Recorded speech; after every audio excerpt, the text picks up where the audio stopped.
AP మంత్రి నారాయణ మీడియాతో మాట్లాడుతున్నారు. ఆ లైవ్ చూద్దాం. ఆర్చేమన్నారు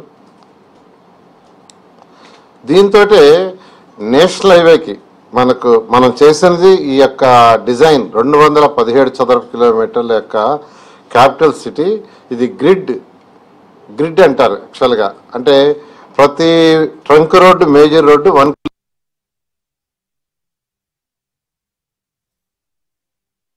ఉంటుంది.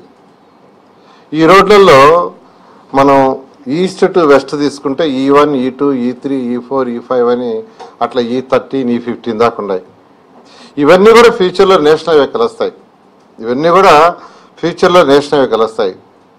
అయితే మన సీడాక్స్ రోడ్డు ఒక్కటే గత ప్రభుత్వం ఉన్నప్పుడు దాన్ని కలపడానికి ఫస్ట్ అంటే స్టార్టింగ్ ఒక రోడ్డు వేస్తాం అనుకున్నాం. అయితే రీసెంట్గా స్టడీలో ఏంటంటే E5, E11, E13, E15 మళ్ళీ E5, E11, E13, E15 ఈ 4 రోడ్లు కూడా నేషనల్ హైవే కలిపేట్టుగా చేయమని యాక్చువల్గా ఇవాళ అథారిటీ యాక్చువల్గా యాక్సెప్టెన్స్ ఇచ్చింది. దానికి సంబంధించిన కన్సల్టెంట్ని పిలిచి చేయడం జరుగుతుంది. అంటే ఈరోజు మీరు ఎయిమ్స్ చూశారు. ఎయిమ్స్ కొండ పక్కనే రోడ్డు పోయి నేషనల్ హైవే కలుస్తుంది.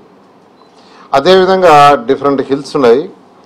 ఆ హిల్స్ పక్కనే సైడ్ని పోయి నేషనల్ హైవే కలిసేటట్టుగా ఈ రోడ్లని డిజైన్ చేసేటట్టుగా ఇమీడియట్గా వర్క్ టేకప్ చేసి ఒక 1 yearలో వర్క్ అయిపోయేటట్టుగా యాక్చువల్గా చేసే విధంగా ఈరోజు అథారిటీ పర్మిషన్ ఇవ్వడం జరిగింది.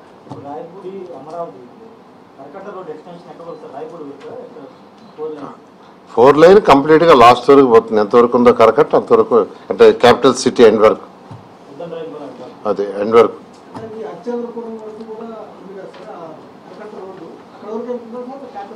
కరకట్ట రోడ్డు ఎక్కడ దాకా ఉందో అక్కడ దాకా అది కంటిన్యూస్గా పోతుంది.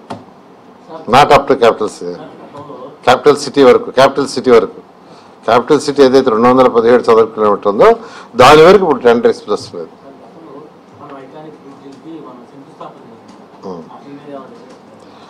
ఇప్పుడు యాక్చువల్గా అంటే కొత్తగా ఇన్నర్ రింగ్ రోడ్ ఒకటి, అవుటర్ రింగ్ రోడ్ ఒకటి 2 వస్తున్నాయి. అది కాకుండా వెస్టర్న్ బైపాస్ రోడ్ వస్తుంది. సో ఇన్నర్ రింగ్ రోడ్కి లెఫ్ట్ సైడ్ ఒక బ్రిడ్జ్ వస్తుంది, రైట్ సైడ్ ఒక బ్రిడ్జ్ వస్తుంది. అవుటర్ రింగ్ రోడ్కి లెఫ్ట్ సైడ్ ఒక బ్రిడ్జ్ వస్తుంది, రైట్ సైడ్ ఒక బ్రిడ్జ్ వస్తుంది. ఇప్పుడు ఈస్టర్న్ బైపాస్ వచ్చింది, దానికి ఒక బ్రిడ్జ్ వస్తుంది. అంటే వెస్టర్న్ బైపాస్ వచ్చి పడుతుంది. అంటే మరొక 6 బ్రిడ్జిలు ఈ కృష్ణా రివర్ మీద వస్తున్నాయి. 6 బ్రిడ్జిలు. వీటిలన్నింటినీ కూడా ఐకానిక్గానే చేయమని ముఖ్యమంత్రి గారు ఆదేశించారు. దాన్ని యాక్చువల్గా CRDA వాళ్ళు ఆ బ్రిడ్జిలు కట్టేటప్పుడు ఐకానిక్ బ్రిడ్జిలు కానీ కట్టడం జరుగుతుంది. దాన్ని యాక్చువల్గా స్టడీ చేయమన్నారు. అంటే కొత్తగా ఇప్పుడు inner ring road, outer ring road వస్తుంది కాబట్టి దానికి దీనికి ఎంత డిస్టెన్స్ వస్తుంది, దీని అవసరం ఉందా లేదా ఒకసారి స్టడీ చేసి తీసుకురమ్మన్నారు. వాళ్ళు స్టడీ చేసిన తర్వాత దాని మీద డెసిషన్ తీసుకుంటారు.